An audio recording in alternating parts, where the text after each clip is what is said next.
Today I'm going to do edamame hummus. Now a lot of you have probably made hummus or you've enjoyed hummus, and it's usually made with garbanzo beans or chickpeas.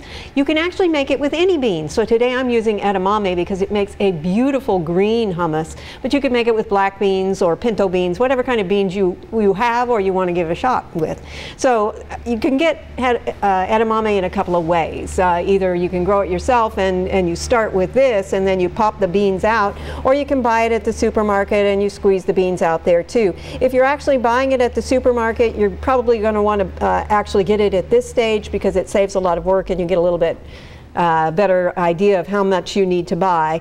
So these are actually from the market. They're available in the freezer section, and they're fairly inexpensive as well. So it's very straightforward, and again, if you wanted to switch out to another bean, you could easily do that.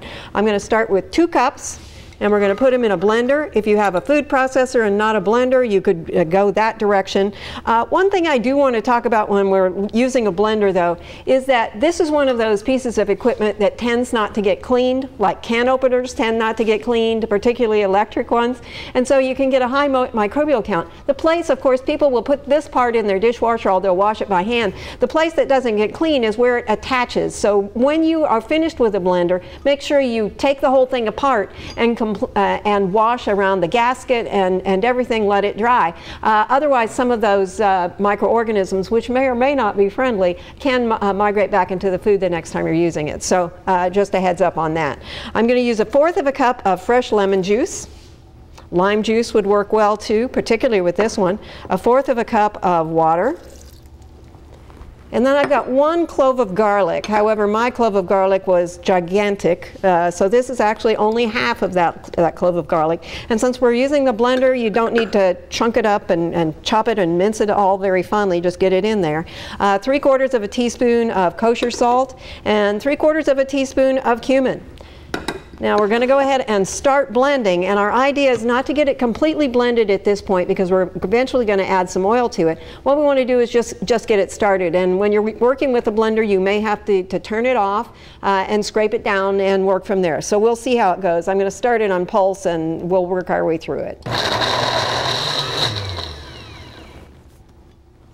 Scrape it down a little bit. I can still see most of the garlic sitting on the top. Stir it around a little bit. You can see already that it's starting to pick up that beautiful green color.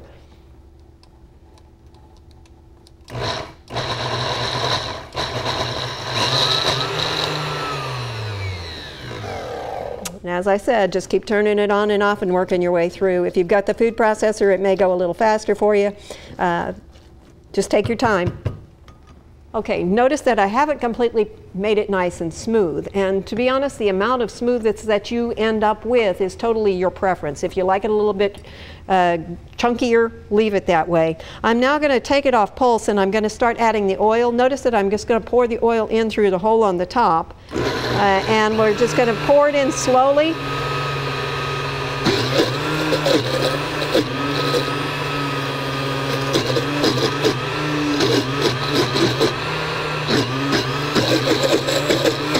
Try not to let your blender go too long where you can hear that it's not actually catching the food because you're going to heat the motor up too much. I think this is about the way I would like it. I've got some already served up here. I'll pull some out here so you can see that it's about the same consistency. Nicely ground, but not completely to a pulp. I like mine with a little bit more texture to it. So again, it's up to you on how fine you want to do it. That was 1/2 of a cup of olive oil that I added to it. You could use canola oil, you could use extra virgin oil, you could use just a regular olive oil, depending on how strongly you want that flavor to pull out. But with the cumin and the garlic and the oil, you're going to be really happy with the flavor combination that you end up with.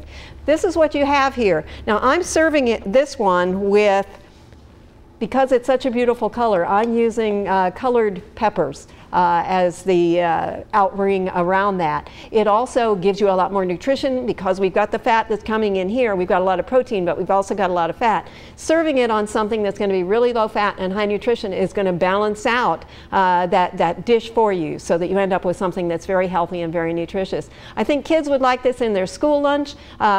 You might want to consider taking it in your lunch, or if you've got any parties coming up, it's a good place for it too.